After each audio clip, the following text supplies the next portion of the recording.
ನವರಾತ್ರಿಯ 9ನೇ ದಿನದಂದು ಆರಾಧಿಸಲ್ಪಡುವ ಸಿದ್ಧಿದಾತ್ರಿಯ ಬಗ್ಗೆ ನಿಮಗೆ ಗೊತ್ತಾ?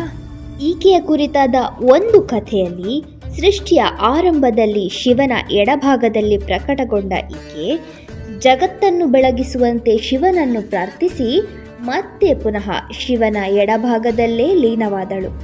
ಅದರಂತೆ ಶಿವ ಹಾಗೂ ಪಾರ್ವತಿಯ ವಿವಾಹದ ನಂತರ ಶಿವನು ಆಕೆಯನ್ನು ತನ್ನ ಅರ್ಧ ಭಾಗಕ್ಕೆ ಸೇರಿಸಿಕೊಂಡು ಅರ್ಧನಾರೀಶ್ವರನೆನಿಸಿಕೊಂಡ. ಈ ರೂಪದಲ್ಲಿ ಪಾರ್ವತಿ ಇರುವಂತಹ ಭಾಗವೇ ಸಿದ್ಧಿದಾತ್ರಿ ರೂಪವಾಗಿದೆ. ಮಾರ್ಕಾಂಡೇಯ ಪುರಾಣದ ಪ್ರಕಾರ ಸೃಷ್ಟಿಯ ಆರಂಭದಲ್ಲಿ ಶಿವನು ಆದಿಪರಾಶಕ್ತಿಯನ್ನು ಪ್ರಾರ್ಥಿಸಿ ಅವಳಿಂದಲೇ ಬ್ರಹ್ಮಾಂಡದ ಸೃಷ್ಟಿ ಸ್ಥಿತಿಗೆ ಅಗತ್ಯವಿರುವ ಎಲ್ಲ ಶಕ್ತಿ ಹಾಗೂ ಸಿದ್ಧಿಗಳನ್ನು ಪಡೆದನು ಎನ್ನಲಾಗಿದೆ. ಮಾನವರು, ದೇವತೆಗಳು, ಯಕ್ಷರು ಮತ್ತು ಗಂಧರ್ವರು ಕೂಡ ಈಕೆಯ ಕೃಪೆಯಿಂದಲೇ ಎಲ್ಲರೂ ಜ್ಞಾನ ಮತ್ತು ಸಿದ್ಧಿಯನ್ನು ಪಡೆಯುತ್ತಾರೆ.